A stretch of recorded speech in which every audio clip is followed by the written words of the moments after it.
बाळासाहेबांचा अपमान केल्याप्रकरणी दिव्यातील शिवसैनिकांनी भरत गोगावले यांच्या फोटोला मारले जोडे। बाळासाहेबांच्या भावना काय असतील असा प्रश्न पत्रकारांनी शिंदे गटाचे आमदार भरत गोगावले यांना विचारला असता वर जाऊन विचारावे लागेल असे उर्मट उत्तर देऊन शिवसेना प्रमुख बाळासाहेब ठाकरे यांचा अपमान करणाऱ्या गोगावले यांच्या फोटोला ठाकरेंच्या शिवसैनिकांनी जोडे मारत आंदोलन केले।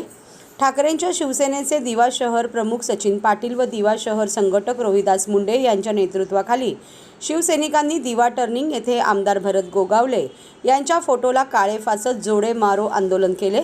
भरत गोगावले यांनी शिवसेना प्रमुख बाळासाहेब ठाकरे यांचा अपमान करत लाखो शिवसैनिकांच्या भावना दुखावल्या असून त्यांच्यावर गुन्हा दाखल करावा अशी मागणी आता शिवसैनिक करत आहेत। एका टीव्ही चॅनलच्या पत्रकाराने गोगावले यांना बाळासाहेबांच्या भावना काय असतील असा प्रश्न विचारला असता वर जाऊन विचारावे लागेल किंवा तुमच्यासारख्या कोणाला तरी पाठवावे लागेल असे उर्मट उत्तर देऊन बाळासाहेबांचा अपमान केल्याचा आरोप करत दिव्यातील शिवसैनिकांनी दिवा टर्निंग येथे गोगावले यांच्या फोटोला जोडे मारत आंदोलन केले। शिंदे गटाला बाळासाहेब ठाकरे यांच्याबद्दल कोणताही आदर नाही, केवळ मतांसाठी ते बाळासाहेबांचा फोटो वापरू इच्छित आहेत असा आरोप दिव्यातील शिवसैनिकांनी केला आहे।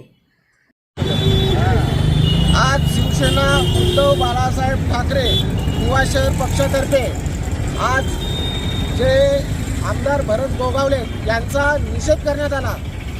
आज आपण पाहाल तर भरत गोगावले आमदार यांनी बाळासाहेबांबद्दल जे वक्तव्य केलं याचा निषेध करण्यासाठी आज दिवा शहरातर्फे त्यांचं जोडे मारो आंदोलन हा आम्ही केलेला आहे। त्यांनी त्यांच्या भाषणात असं म्हटले आहे, पत्रकारांनी त्यांना प्रश्न विचारला होता की आज जर बाळासाहेब असते तर त्यांना काय वाटलं असं। या प्रश्नावर त्यांनी त्या पत्रकाराला असं उत्तर दिलं की या संदर्भाचं उत्तर विचारण्यासाठी एक तर वरती जावं लागेल बाळासाहेबांजवळ किंवा तुझ्यासारख्या पत्रकाराला त्याचे जाऊन पाठवून ते उत्तर मागावं लागेल। म्हणजे या भरत गोगावलेचं डोकं ठिकाणावर नाही, कारण की त्यांनी जे कोड बनवलेले आहेत ते कोड त्याला अजून त्यांच्या पक्षाच्या नेत्यांनी घालायची संधी दिलेली नाही, त्याच्यामुळे त्यांचं डोकं ठिकाणावर नाही आणि अशा ह्याच्यातच त्यांचे हे वक्तव्य आहेत। एकीकडे तुम्ही सांगता की बाळासाहेबांच्या विचारावर चालणारा आमचा पक्ष आहे आणि त्यात बाळासाहेबांचा वारंवार अपमान या शिंदे गटांचे नेते करत आहेत, म्हणून याचा निषेध म्हणून आज दिवा शहरातर्फे आम्ही जोडो मारो आंदोलन केलेलं आहे। बाळासाहेब ठाकरे पक्षातर्फे आम्ही आज जोडो मारो आंदोलन केलेलं आहे। आमदार भरत गोगावले यांनी एक बेताल वक्तव्य केलेलं आहे बाळासाहेबांबद्दल आणि आम्ही तमाम शिवसैनिक या बेताल वक्तव्याचा निषेध करतोय आणि असे कोणतेही वक्तव्य यापुढे आम्ही खपून घेतले जाणार नाही। आज तुम्हाला शिवसेना दिवा शहराच्या वतीने एक इशाराच आहे असं समजा।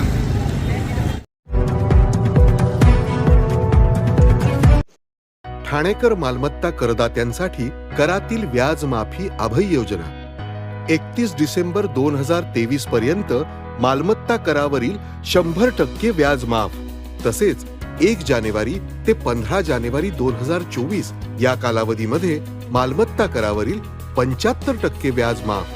त्याचप्रमाणे 16 जानेवारी ते 31 जानेवारी 2024 या कालावधीमध्ये मालमत्ता करावरील 50% व्याज माफ।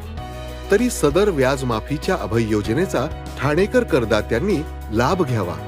महानगरपालिकेच्या कोणत्याही संकलन केंद्रावर कर भरण्याची सोय आहे।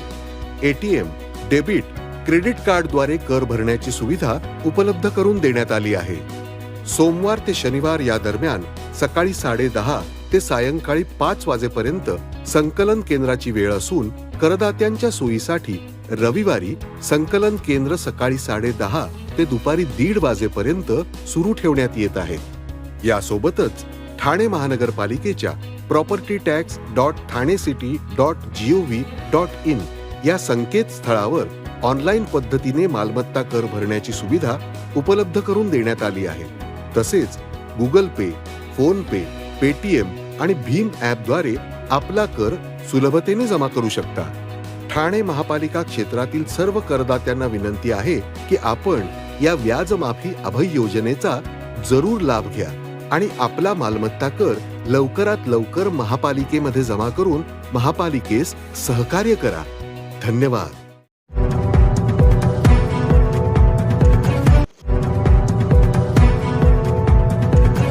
सर्व नागरिकांना आवाहन करण्यात येत आहे की सध्या डासांमार्फत पसरणाऱ्या डेंग्यू या आजाराचा प्रसार रोखण्यासाठी प्रत्येकाने पुढीलप्रमाणे कार्यवाही करावी. डेंग्यू आजार एडिस इजिप्ती हा डास चावल्याने होतो. या डासांची पैदास साचलेल्या किंवा साचवलेल्या स्वच्छ पाण्यामध्ये होते. 8 दिवसांपेक्षा जास्त दिवस पाणी उघडे व साचून राहिल्यास त्यात डास अंडी घालतात. अंड्यांच्या अळ्या तयार होऊन पुढे डास तयार होतात.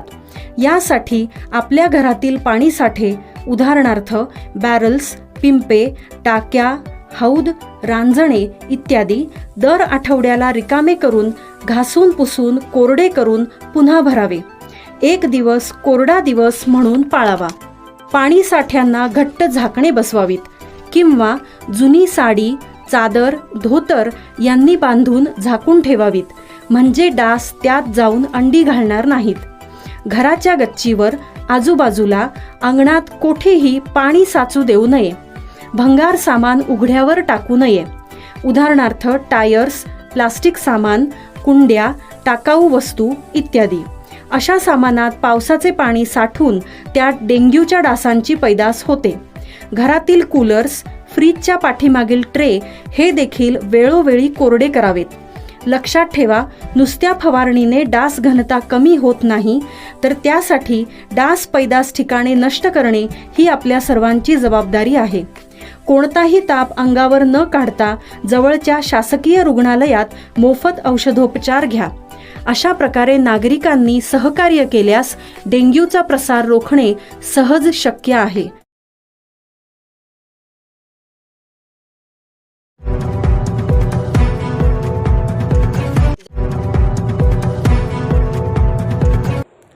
₹462 मोबाईल फोन हस्तगत. वर्तकनगर पोलिसांची उत्कृष्ट कामगिरी. मोबाईल फोन आता सगळ्यांचा अतिमहत्त्वाचा घटक झालेला आहे. सध्या विकसित देशात 110 पैकी 57 जण मोबाईल वापरतात. आपण मोबाईल वापरतो म्हणजे नुसते एकमेकांबरोबर संभाषण नसून इंटरनेटचे मायाजाळ, पैसे देवाणघेवाण, छायाचित्र काढणे, गाणी ऐकणे, GPS वापरणे ह्याचासुद्धा वापर करत असतो. मोबाईलची आपल्याला खूप सवय लागली आहे आणि हाच मोबाईल अचानक हरवला किंवा कोणी चोरला तर जीवाची घालमेल होते. एक तर महागडे फोन, त्यात महत्त्वाचे नंबर, हे सगळेच जाते. फोन हरवल्यावर आपण घेतो ती संबंधित पोलीस स्टेशनला. तिथे तक्रार दिल्यावर फोन मिळेलच याची काही शाश्वती नसते. पण वर्तकनगर पोलिसांनी 1-2 नव्हे तर 462 हरवलेले, चोरलेले फोन हस्तगत केले आहेत आणि त्यातील 43 मोबाईल यांच्या मूळ मालकांना परत केले आहेत. यामध्ये 2023मध्ये मोबाईल हरवल्याच्या बऱ्याच तक्रारी वर्तकनगर पोलीस स्टेशनमध्ये प्राप्त झाल्या होत्या. त्यानुसार पोलीस उपायुक्त अमरसिंह जाधव, सहाय्यक पोलीस आयुक्त अनिल देशमुख, वरिष्ठ पोलीस निरीक्षक सदाशिव निकम, पोलीस निरीक्षक महादेव कुंभार यांच्या मार्गदर्शनाखाली महिला पोलीस हवालदार यशोदा घोडे, पोलीस हवालदार रवींद्र रावते यांनी मोबाईलचा शोध घेण्याकरिता संबंधित मोबाईल कंपनीचे सर्व्हिस प्रोव्हायडर यांच्याशी पत्रव्यवहार करून फोन संबंधीची तांत्रिक माहिती प्राप्त करून त्याचे विश्लेषण करून महाराष्ट्र, पश्चिम बंगाल, कर्नाटक, उत्तर प्रदेश, तामिळनाडू, गुजरात या राज्यातून कुरिअरद्वारे मागवून घेतले. त्यातील 43 मोबाईल बुधवारी 20 तारखेला मूळ मालकांना पोलीस उपायुक्त अमरसिंह जाधव यांच्या हस्ते परत केले. यामध्ये 2018 ते 2023पर्यंत वर्तकनगर पोलिसांनी 1709 एवढे मोबाईल हस्तगत केले आहेत. हे हरवलेले मोबाईल मिळाल्यानंतर नागरिकांनी पोलिसांचे विशेष आभार मानले. पोलीस स्टेशन वर्तकनगरच्या आज वार्षिक तपासणीच्या निमित्तानं मागील सन 2023मध्ये किंवा त्यापूर्वी 2022-21मध्ये जे मोबाईल हरवले होते, मिसिंग झाले होते, त्यासंबंधी पोलीस स्टेशनला तक्रारी दाखल होत्या.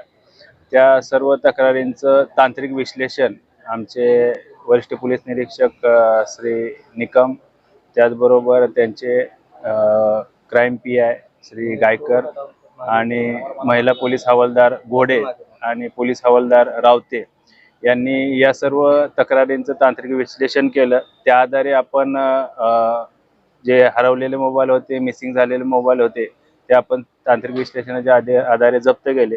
त्यामध्ये सन 2023ला एकूण 462 मोबाईलच्या तक्रारी आपल्याला प्राप्त होत्या. त्या आपण सर्व त्याच्यामध्ये मोबाईल रिकव्हर केलेले आहेत, जप्त केलेले आहेत. त्याचबरोबर सन 2018 पासून आजपर्यंत 1709 मोबाईल आपण तांत्रिक विश्लेषणाच्या आधारे किंवा या सर्व तपासामध्ये आपण हस्तगत केलेले आहेत. त्या अनुषंगाने आपण जबरी चोरीचा गुन्हा दाखल करत असतो. त्या संदर्भाने सुद्धा काही आपल्याकडे गुन्हे उघडकीस आलेले आहेत. त्यामध्ये आरोपी देखील अटक आहेत. 2023 मध्ये आज 462 मोबाईल जप्त केलेले आहेत. त्यापैकी जवळपास 20 ते 25% मोबाईल हे परराज्यातून किंवा इतर जिल्ह्यामधून आपण जप्त केलेले आहेत. माझं नाव शिल्पा आमले आहे. आमचा मोबाईल फेब्रुवारीमध्ये गेला होता, 4 फेब्रुवारीला. गेल्या लागलीच आम्ही कंप्लेंट केली होती. त्याच्यानंतर मध्ये बरेच हे 5-6 महिने गेले, पूर्ण आम्ही होप सोडून दिले होते. अचानक काल कॉल आला वर्तकनगर पोलीस स्टेशनवरनं की तुमचा मोबाईल मिळालाय, तुम्ही या घेऊन जा. सो त्या हिशोबाने आम्ही जिथे आलो आणि व्यवस्थित जो मोबाईल गेला होता तो आम्हाला व्यवस्थित प्रकारे मिळालेला आहे. म्हणजे ते पोलिसांचे आम्हाला धन्यवाद मानायचे आहेत की त्यांनी त्यांची जबाबदारी व्यवस्थितरित्या पार पडतायत. सो खरंच थँक्स. थोडेसे पेशन्स ठेवले तर तुम्हाला पोलिसांचं सहकार्य नक्कीच मिळतं. मोबाईल कसा आपला हरवला होता? मोबाईल आमचा चोरीला नव्हता गेला, मोबाईल पडला होता. सो तेही एक आश्चर्य आहे की मोबाईल पडला होता, कुणी घेतला होता माहिती नव्हतं, तरीही तो मिळालाय. सो त्याच्यासाठी एक फार आनंद आहे. सन 2018 पासून ते आजपर्यंत मी मोबाईल शोधायचं कार्य करते. तर 2018 पासून ते 2023 पर्यंत जवळजवळ 1709 मोबाईल मी आतापर्यंत रिकव्हर केलेत. सदर मोबाईल हे घरातून चोरी गेलेले, स्नॅच केलेले, पडलेले, रस्त्यात भेटलेले असे मोबाईल वेगवेगळ्या राज्यामध्ये हे विकले गेले होते.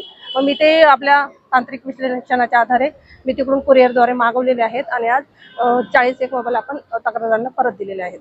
मॅडम, मोबाईल शोधण्यामध्ये काय अडचणी निर्माण झाल्या होत्या? भरपूर अडचणी निर्माण होतात.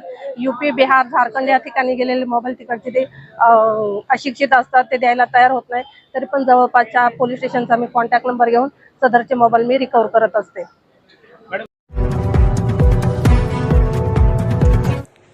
ठाण्यातही आढळला नवीन व्हेरियंटचा पहिला रुग्ण. कळवा रुग्णालयात उपचार सुरू.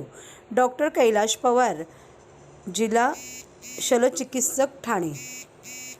ठाणे महानगरपालिकेच्या छत्रपती शिवाजी महाराज रुग्णालयात ओमायक्रॉनचा JN1चा नवीन व्हेरियंट रुग्ण दाखल झाला आहे.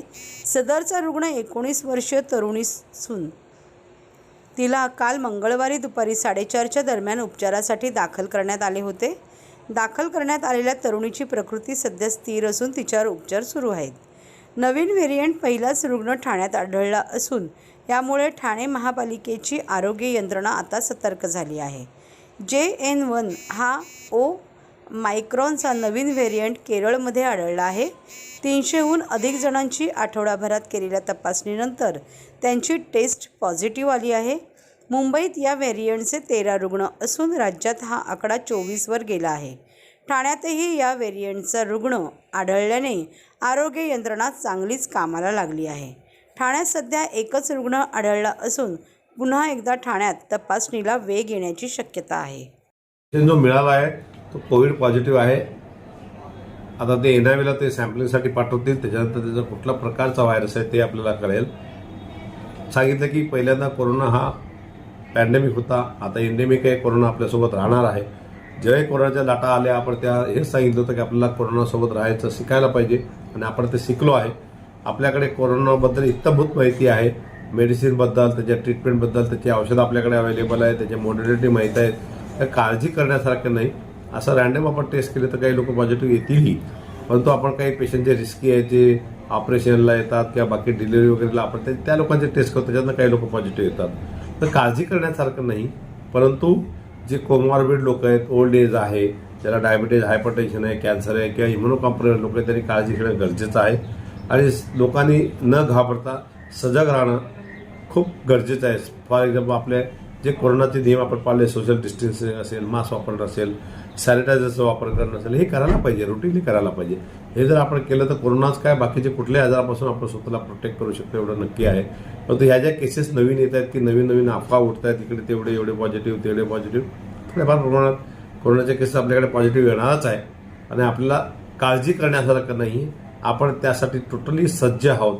आपल्याकडे A to Z गोष्टी त्यासाठी आहेत, त्याच्याकडे काळजी करण्यासारखं नक्कीच नाही, पण सतर्क राहणं खूप गरजेचं असतं. ही नवीन मुलगी जो पेशंट आली आहे ते बिहारचे राहणार होती, त्याला अजून काहीतरी आजार आहे, ते पॉझिटिव्ह आली, नेमका तिचा इलाज कसा होणार आणि काय कंडिशन असेल त्याची? तिला असं आजार आहेत, तिला 2-3 आजार सोबत आहे त्याच्या, त्या आजाराची ट्रीटमेंट करणं गरजेचं आहे. ती कोरोना पॉझिटिव्ह आली, एक टेस्ट आहे ती त्याच्यामध्ये केली, ती पॉझिटिव्ह आलेली, पण तिला बऱ्यापैकी दुसरे आजार पण आहे, पण त्या आजारच्या दृष्टीने तिची ट्रीटमेंट केली जात आहे.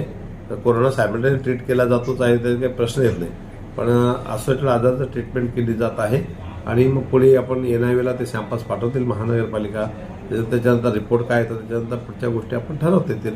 पण सध्या तरी असं पॅनिक किंवा घाबरण्यासारखी गोष्ट नक्कीच नाही. जसं वातावरण सांगतात केरळापासून सुरुवात झाली आहे नवीन व्हायरसची, तर मुंबईला पण 13 पेशंट मिळाले आहे, ठाण्यात 1 पेशंट मिळाले आहे. काही लोकांना काय संदेश देणार? नाही, म्युटेशन्स हा व्हायरस करत राहणार हे तर आपल्याला सगळ्यांनाच माहिती आहे की नवीन नवीन व्हॅरिएशन, नवीन नवीन व्हरायटी याच्यामध्ये येतच राहणार आहे. त्याच्यामुळे आपण काही घाबरण्यासारखे नाही आहेत. आणि आतापर्यंत सिच्युएशन कुठली अशी नाही जाणवली किंवा जगातही कुठलं असं काही गोष्ट घडली नाही. बऱ्यापैकी जगात पण नवीन नवीन म्युटेशन्स आणि ते नवीन नवीन व्हायरसचे प्रकार आले ते कोरोनाबद्दलचे, तर काळजी करण्यासारखं नक्कीच नाही आहे. Thank you very much. आमदार संजय केळकर यांनी 19 डिसेंबर रोजी ठाण्यातील अनधिकृत बांधकामांबाबत लक्षवेधीच्या माध्यमातून शासनाचे व सभागृहाचे लक्ष वेधलं होतं. याची दखल घेऊन आज महाराष्ट्राचे मुख्यमंत्री व नगरविकास मंत्री एकनाथ शिंदे यांनी अनधिकृत बांधकामावर कारवाई केली जाईल व अनधिकृत बांधकाम करणाऱ्या संबंधितांवर व त्यांना पाठीशी घालणाऱ्या अधिकाऱ्यांवर फौजदारी गुन्हे दाखल करण्यात येतील, अशा प्रकारची कारवाई करण्यात येईल असे आश्वासन देऊन यापुढे कोणत्याही महापालिकेमध्ये अनधिकृत बांधकाम होणार नाही याची काळजी घेतली जाईल असे आश्वासन दिले. महापालिकेत बेकायदा बांधकामांच्या तथाकथित भ्रष्टाचारावर आपण बोलला त्याबद्दल मी धन्यवाद देखील देतो आणि आपल्याला सांगतो मी की कुठल्याही महापालिकेमध्ये अनधिकृत बांधकाम जे झालं, जुनी जी गेलं याला गंगेला मिळालं, पण यापुढे अनधिकृत बांधकाम कुणालाही करता येणार नाही. आणि कोणी केलं ते संबंधित जे जबाबदार अधिकारी असतील, कोणी असतील, तर ते बांधकामावर तर कारवाई होईलच, परंतु त्यांच्यावर पण फौजदारी कारवाई, गुन्हे दाखल करून त्यांनाही जेलमध्ये जावं लागेल, हे मी स्पष्ट केलेलं आहे. आणि म्हणून